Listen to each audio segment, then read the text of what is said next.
Good morning बच्चा party. कैसे हो सारे? सब बहुत अच्छे हैं। देखो बच्चों, लास्ट लेक्चर जो लेक्चर नंबर 7 था हमारी सेकेंड यूनिट का, उसमें हमने क्या पढ़ा था? उसमें हमने पीएच के बारे में पढ़ा था कि भाई पीएच जो होता है उसको हम बोलते हैं पावर ऑफ हाइड्रोजन, है पावर ऑफ हाइड्रोजन।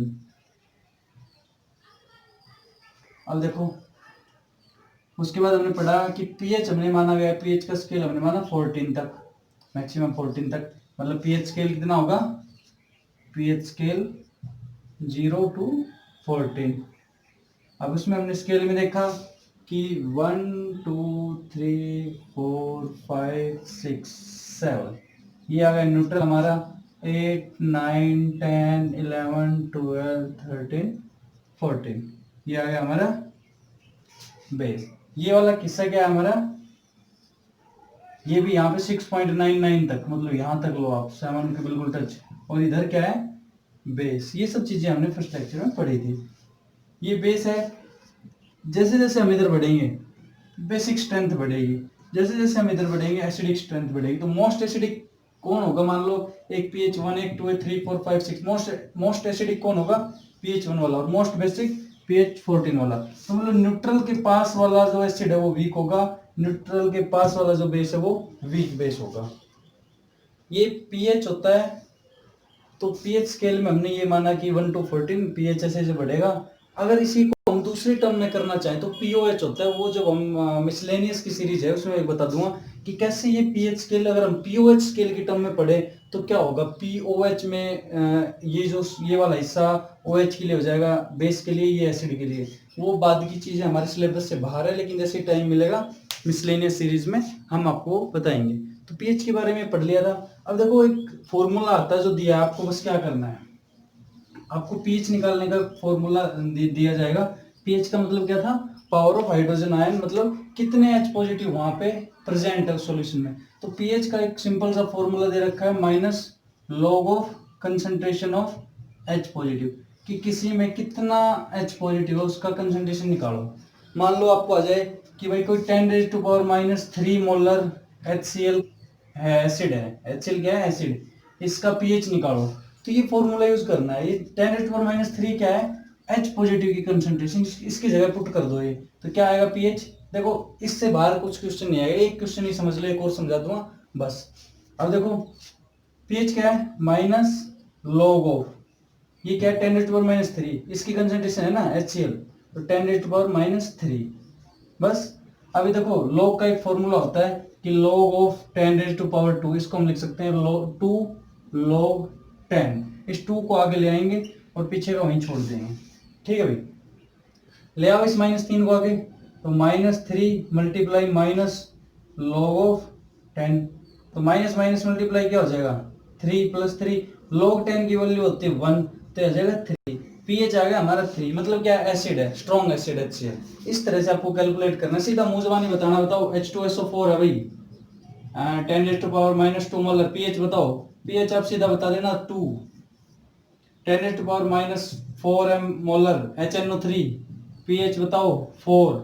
ये आपका 5 तक तो ये फॉर्मूला ठीक है, 6 तक भी कहीं ना कहीं ठीक है। अगर 7 आ जाएगा तो गड़बड़ हो जाएगी, लेकिन वो आपका आएगा नहीं। वो आपको 11th क्लास में जब इक्विलिब्रियम या वहाँ पढ़ेंगे आयनिक इक्विलिब्रियम में वहाँ पे आएगा। तो यहाँ आपको ये फॉर्मूला याद करना है कि पीएच का फॉर्मूला था minus log of concentration of H positive. और यूज कैसे करते हैं कि जो कंसंट्रेशन हमें एसिड की दी हुई होगी उसके अंदर हम उस फॉर्मूले में उस कंसंट्रेशन को पुट करेंगे, लॉग का फॉर्मूला लगाएंगे, लॉग में जो पावर होती है वो आगे आ जाती है। तो कंसंट्रेशन आपको मैक्सिमम किस में मिलेगी? माइनस पावर में मिलेगी, क्योंकि इतना ज्यादा भी कंसंट्रेटेड नहीं होता, इसी कंसंट्रेशन से होते हैं ये पॉसिबल। प्लस में आ गया तो पीएच माइनस में चला जाएगा, जो पॉसिबल नहीं है। तो बच्चों, ये हमारा थोड़ा सा कैलकुलेशन पार्ट था किसका? पीएच का, जो लास्ट वाले लेक्चर्स में छूट गया था। अब थोड़ा सा पीएच पे आगे बढ़ेंगे, उससे पहले थोड़ा सा इंट्रोडक्शन। मेरा नाम है मनीष कुमार, मैं बेसिकली आपको पढ़ा रहा हूँ केमिस्ट्री। और इस चैनल का हमारा एक बहुत ही ब्रॉड व्यू है, केवल केमिस्ट्री नहीं। केमिस्ट्री तो एक सब्जेक्ट है, सब्जेक्ट में केवल केमिस्ट्री पढ़ा रहा हूँ। अदरवाइज मैं जिंदगी की केमिस्ट्री आपको समय समय पे बताता रहता हूँ कि हमारे आसपास में क्या हो रहा है, हमें क्या करना चाहिए। ज्ञानवाणी के माध्यम से मैं आपको विचार व्यक्त करता हूँ अपने, समय समय पे अलग अलग प्रकार के मुद्दों पे जो भी हमारा अपडेट आता है, सब चीजें आपको दी जाती है, जो एक सर्वांगीण विकास के लिए एक होल प्रोसेस है, एक पूरा कंप्लीट डेवलपमेंट के लिए, कंप्लीट ग्रोथ के लिए किसी भी स्टूडेंट के लिए, तो आप इस चैनल को अगर केमिस्ट्री पढ़नी है तो जरूर सब्सक्राइब कीजिएगा। अगर केमिस्ट्री नहीं पढ़नी तो आप सब्सक्राइब कीजिएगा, नोटिफिकेशन ऑन नहीं करें, नोटिफिकेशन केवल कुछ चीज़ों के लिए ऑन कर लेना, ताकि जो केमिस्ट्री के अलावा जो हमारी अच्छी चीज़ें आती है, अच्छी बातें आती है, अच्छी वीडियोज आती है, वो आप तक पहुंच जाए। तो बच्चों, स्वागत है आप सभी का हमारे चैनल इंसेप्शन एकेडमी में। उम्मीद करता हूँ आप सभी ने चैनल को सब्सक्राइब कर लिया होगा, नहीं किया तो आज कर लेंगे। आप अगर नए हैं तो आपका स्वागत है बहुत ज़्यादा, और आप हमारे साथ जुड़िए और लुत्फ उठाइए केमिस्ट्री का पढ़ने का। तो आज का जो हमारा टॉपिक है वो है pH, importance of pH in everyday life. कि एवरीडे लाइफ में क्या है, आप नोट्स में लिख लेना हेडिंग डाल के, इम्पोर्टेंस ऑफ, पी हमेशा छोटा लिखना है, पीएच इन एवरीडे लाइफ। देखो बच्चों, ये मत करना जैसे मैं क्या कर रहा हूँ, मेरी थोड़ी सी आदत है, तो मुझे कोई प्रॉब्लम नहीं है, मैं पास कर चुका हूँ 10th 12th, जो कुछ करना है। एवरीडे इंपॉर्टेंस मैंने सारे कैपिटल लिख दिए, ऑफ में छोटा बड़ा, ये स्टैंडर्ड नोटेशन होती है, ये आपको ऐसे ही लिखनी है। मैं भी ऐसे लिखूंगा, आप भी ऐसे लिखोगे, और कोई लिखेगा वो भी ऐसे। हाँ, यहाँ पे आपकी मर्जी है, आप कुछ भी लिख सकते हो, लेकिन आप क्योंकि एक स्टूडेंट हो तो आप प्रॉपर जो भी लिखते हो, जैसे एवरीडे एक बड़ा एक छोटा, लाइफ, इस तरह से ही लिखना, आपको अच्छा लगेगा, स्टूडेंट की तरह लगेगा। तो देखो, पहला जो है, पहला लिखो आप, साथ साथ नोट्स बनाते रहना अपने। PH sensitivity of plants and elements, देखो पहले heading, pH sensitivity of plants and animals. इसके अंदर क्या लिखोगे भाई, इसके अंदर लिखो प्लांट्स एंड एनिमल्स आर, देखो दिख रहा है ना, plants and animals are sensitive to pH. Crucial life, ये आपके नोट्स के पॉइंट ऑफ व्यू से मैं लिखवा रहा हूँ। क्रूशियल लाइफ प्रोसेसेस, जो हमारी जिंदगी जीने के कुछ एक क्रूशियल प्रोसेस, देखता हूँ आपको दिखाई दे रहा है या नहीं। हाँ हाँ, आराम से देख सकते हो, कोई दिक्कत नहीं। Crucial life processes such as digestion of food, सबको पता होगा डाइजेशन ऑफ फूड क्या होता है। फंक्शंस ऑफ एंजाइम्स, बायो में आप एंजाइम्स भी पढ़ लिए होंगे। Functions of enzymes and hormone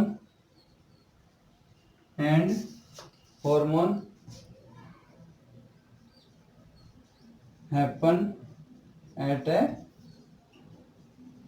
certain pH value. देखो, ये जो चीजें हमने लिखी है, क्या कुछ एक बहुत ही इंपॉर्टेंट लाइफ प्रोसेस, जो हमारी जिंदगी को जीने के लिए कुछ प्रोसेस होते हैं हमारी बॉडी के अंदर, हर वक्त हजारों लाखों रिएक्शंस होती रहती है। वो digestion of food, functions of enzymes and hormonical, जो भी चेंजेस होते हैं, वो है जो भी होते हैं हमारी बॉडी के अंदर, वो सभी एक क्रूशियल, मतलब एक स्केल है ना जो हमारा पीएच 1 to 14 का, उसमें से एक स्पेसिफिक वैल्यू के ऊपर पीएच की पे सारी चीजें होती है। कि मान लो ये पेड़ है भाई, ये पेड़ ग्रोज अप करेगा जब यहाँ मिट्टी है, इसकी एसिडिटी इतनी होगी, इसकी पीएच 5 होगी, तो ये पेड़ ग्रोथ करेगा, अदरवाइज वो पेड़ नहीं लगेगा। इसलिए आपने देखा होगा कि कई बार हमारे जो किसान भाई है, जो खेती करते हैं वो मिट्टी की जांच कराते हैं। क्या कराती है, ये चीजें पता लगाती है इसमें कौन सी खाद कम है, क्या ज्यादा एसिडिटी है या नहीं है, एसिडिक स्ट्रेंथ कितनी है, वो जितनी मिट्टी की एसिडिक स्ट्रेंथ है वो किस खेती के लिए, किस तरह की फसल के लिए अच्छी, ये सब चीजें हमारे साइंटिस्ट उनको मिट्टी की जांच करके बताते हैं। तो इस तरह से पीएच का अगर हमें पता ही नहीं होता, तो इन सब चीजों का हमें पता नहीं होता कि भाई क्या होता है, तो ये कितने सारे हमारे प्रॉब्लम सोल्व कर दी। मान लो किसी मिट्टी में कोई फसल नहीं हो रही हो सकता है पीएच की गड़बड़ी हो, लेकिन हमें पीएच का पता ही नहीं होता, तो हम कैसे उसको सोल्व करते हैं, कैसे सॉर्ट आउट करते हैं। तो पीएच का पता चल गया तो हमने ये सारी चीजें सॉर्ट आउट कर ली कि कहाँ कब कैसे पीएच को यूज करना है। देखो सेकंड लिखो, pH of soil, pH of soil. क्या लिखोगे इसमें, the pH of soil, the pH of soil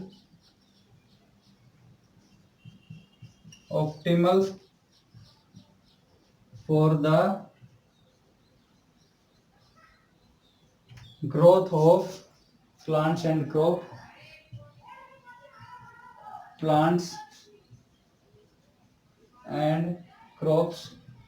is 6.5 to 7। देखो आप सेकेंड यूज बताया कि जो हमारी सोयल है, मिट्टी है, उसकी पीएच के लिए।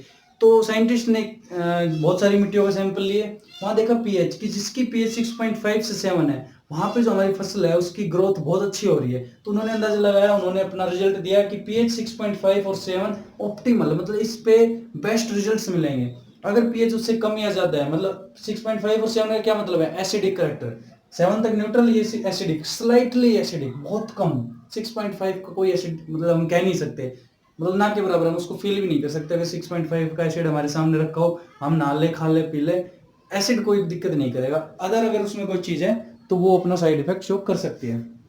तो पीएच ऑफ सॉइल हो जाएगा। नेक्स्ट लिखो, एक आपको मैं बता देता हूँ, जो हमारे बोलते हैं ना एसिड अटैक हो गया भाई, एसिड अटैक अक्सर होता है जो स्ट्रॉन्ग एसिड होते हैं 3.5 या उससे नीचे वाले, मतलब या तो पीएच 2 के 1 के, मतलब बहुत स्ट्रॉन्ग है। 3.5 का भी अगर आपके हाथ पे गिर जाएगा, वो बर्न कर देगा आपको, हाथ को, स्किन बर्न हो जाएगी, गिर जाता है एक्सपेरिमेंट करते टाइम। तो 3.5 का हमारे बाहर से अगर हमारे ऊपर डाला जाए तो कितना वो खराब है कि स्किन को बर्न कर देगा, हमारी पूरी चमड़ी को जला देगा। लेकिन आपको जानकर हैरानी होगी कि उतनी पीएच का एसिड हमारे स्टोमक के अंदर, हमारे पेट के अंदर होता है, और वो हमारे डाइजेशन सिस्टम को चलाता है, हमारी जो हम खाते पीते हैं उसको पचाता है। तो देख लो, वही एसिड हमारे अंदर भी है, लेकिन अंदर वो हार्मफुल नहीं है, अंदर वो कुछ नहीं कर रहा, वो अपना बल्कि हमारा काम कर रहा है कुछ ना कुछ। अगर वो ना होता, एसिडिटी या वो हो जाती है, पाचन शक्ति खत्म हो जाती है। लेकिन अगर वो एसिड बाहर से स्किन पे गिर जाए तो क्या होता है, बर्न इफेक्ट करता है। तो यही चीज है कि अंदर का एटमोस्फेयर क्या है, बाहर का एटमोस्फेयर क्या है। तो हम एक साइड तो उस पीएच वैल्यू के एसिड हमारे लिए यूजफुल है, दूसरी साइड वो हमारे लिए बहुत ही डेंजरस है। तो ये चीजें आपको जनरल चीजें हैं, ये पेपर में कोई नहीं पूछता, ये 2 नंबर में क्वेश्चन आ सकता है कि भाई what do you mean by the importance of pH in daily life. तो इसमें आपको लिख देना ये छोटी छोटी बातें जो भी, मैं इसलिए आपको लिखवा रहा हूँ क्योंकि समझने की ज्यादा है। उसके बाद क्या लिखोगे, थर्ड पे लिख लो digestive system, pH in the digestive system. सबको पता है ना डाइजेस्टिव सिस्टम क्या होता है भाई, हमारी पाचन शक्ति, पाचन तंत्र, वही तो होता है। लिखो the process of digestion, the process of digestion happens at ए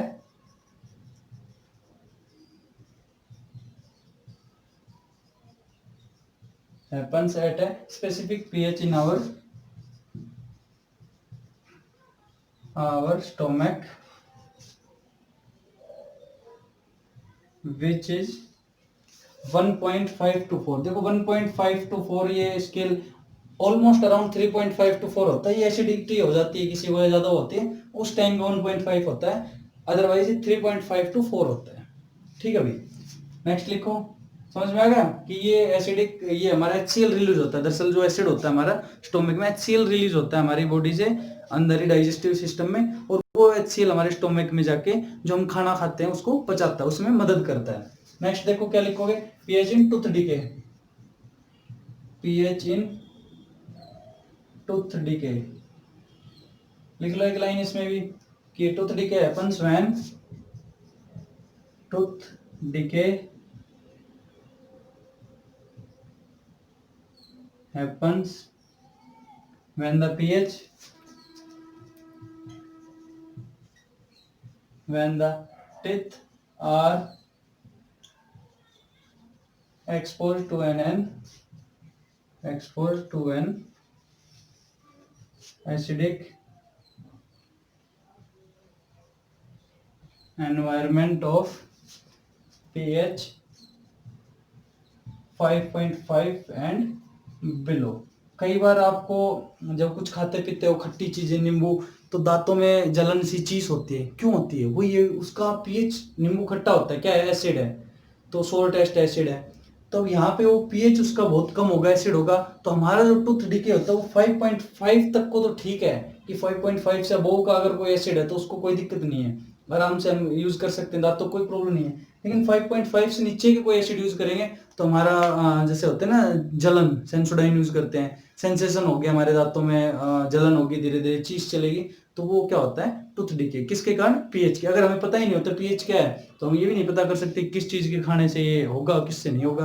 अब हम बता सकते हैं इस पीएच से कम वाली चीजें खाओगे तो आपका टूथ में, डिके में या तो दांत खराब होंगे, जलन जलन होगी, या इनेमल हटने लग जाएगा, येलोइश गिर पड़ने लग जाएंगे। ये सब चीजें पीएच के कारण ही पॉसिबल है, जो हम उनको जान पाए हैं। अब देखो इसमें और लिखने को कुछ भी लिख सकते हो। एक सेल्फ डिफेंस में हमारे जो छोटे एनिमल्स होते हैं, जैसे हनी भी होती है, या और कोई भी छोटे जो होते हैं ना, क्या बोलते हैं इनको देसी भाषा में, मधुमक्खी और ततैये, ये सब क्या करते हैं? मान लो हम इनके पास जाते हैं, इनको छत्ते को तोड़ते हैं, कुछ भी करते हैं, तो ये क्या करते हैं? कुछ नहीं करते, डंक मारते हैं। और डंक में क्या होता है? एसिड होता है। तो ये सेल्फ डिफेंस की भी एक चीज है पीएच के कारण, कि इस पीएच से कम का अगर डंक हमारे यहाँ लगा तो वो हमारे अंदर एसिड डाल देगा और बॉडी में स्वेलिंग आ जाएगी। तो ये भी हमें पता चल गया कि ये जो चिट्टी काटेगी, इस चिट्टी के अंदर सिट्रिक एसिड है, उसकी स्ट्रेंथ ज्यादा है, तो हमारे यहाँ पे स्वेलिंग होगी। और नॉर्मल वाले ने काटा तो हमें पता नहीं चलेगा, ड्यू टू पीएच। उसका पीएच कम है, इसका पीएच ज्यादा है, मतलब ये न्यूट्रल के ज्यादा पास है, न्यूट्रल से दूर है। इस तरह से ये सारे पीएच की कहानी थी कि पीएच की इंपॉर्टेंस क्या है, पीएच होता है क्या है, पीएच को कैलकुलेट कैसे करते हैं। आपके 10th के लेवल में पीएच से इससे बाहर क्वेश्चन अगर कहीं आ जाए तो मैं यही हूँ, आप मुझे बता देना। ऐसा आज तक नहीं हुआ है कि वो लेक्चर और ये लेक्चर, इनमें से बाहर, इनसे बाहर कोई भी क्वेश्चन आपसे पूछ लिया जाएगा बोर्ड के पेपर में। एनटीएससी में थोड़े से चीजें न्यूमेरिकल में चली जाती है, पीओएच का कॉन्सेप्ट आ जाता है, वो हम कर लेंगे। जैसे सिलेबस ज्यादा बड़ा नहीं है, हम निपटा देंगे 1-2 महीने में। उसके बाद जो भी क्वेश्चन या बोर्ड के प्रीवियस ईयर जो कुछ भी सब सोल्व करेंगे। तो आप बस जुड़े रहिए और ज्यादा से ज्यादा बच्चों से सब्सक्राइब कीजिएगा, ताकि हम बहुत जल्दी लाइव आ सके आपके सामने। अगले 1 महीने के अंदर 1000 सब्सक्राइबर होते ही हम आपसे लाइव क्लासेस शुरू कर देंगे। तब तक के लिए बच्चों धन्यवाद। आपने वीडियो देखा, अच्छा लगे तो शेयर कीजिएगा।